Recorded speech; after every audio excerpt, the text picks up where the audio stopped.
একটি স্বাধীন দেশের মাটিতে তিনটি এলাকা পাকিস্তান খ্যাত। এই কথাগুলোই এখন উত্তাল করে তুলছে দেশের রাজনীতি ও সামাজিক যোগাযোগ মাধ্যম। ঘটনাস্থল মৌলভীবাজারের বড়লেখা উপজেলা। সম্প্রতি ভাইরাল হওয়া একটি ভিডিওতে উপজেলা জামায়াতে ইসলামীর সেক্রেটারি মোহাম্মদ আব্দুল বাসিরকে বলতে শোনা যায়, বড়লেখায় পাকিস্তান খ্যাত তিনটি ইউনিয়ন রয়েছে। ১ নম্বর দক্ষিণ শাহবাজপুর, ২ নম্বর উত্তর শাহবাজপুর, ৩ নম্বর দক্ষিণ ভাগ। আমার ধারণা আমরা এই তিনটি ইউনিয়নে জিতে গেছি, আলহামদুলিল্লাহ।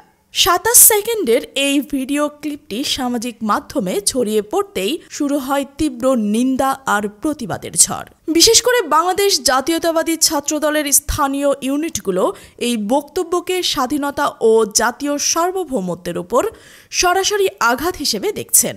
স্থানীয় গণমাধ্যম জানায়, এই বিতর্কিত বক্তব্যটি ২০২৫ সালের জুলাই মাসের উত্তর শাহবাজপুর ইউনিয়নের নয়াবাজারে জামায়াত মনোনীত প্রার্থী মাওলানা আমিনুল ইসলাম এর সমর্থনে আয়োজিত এক মতবিনিময় সভায় দেওয়া হয়। পরবর্তীতে আব্দুল বসির বলেন, আমার বক্তব্যের অংশ কেটে ভুলভাবে উপস্থাপন করা হয়েছে।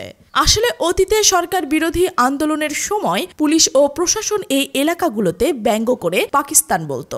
আমি সেই প্রেক্ষিতেই কথাটি বলেছি। তবে ছাত্রদল এই ব্যাখ্যা মানতে নারাজ।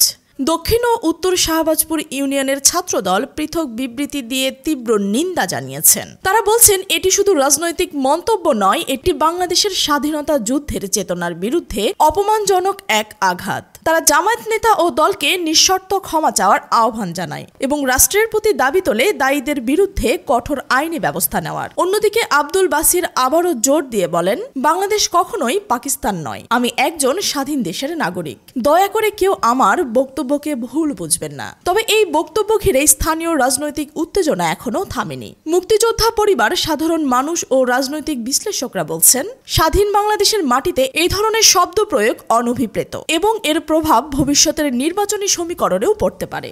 বড়লেখার এই বিতর্কিত পাকিস্তান খ্যাত মন্তব্য তাই হয়ে উঠেছে একটি জাতীয় বিতর্কের কেন্দ্রবিন্দু। এখন দেখার বিষয়, এই আগুনের আঁচ শেষমেশ কোথায় গিয়ে থামে।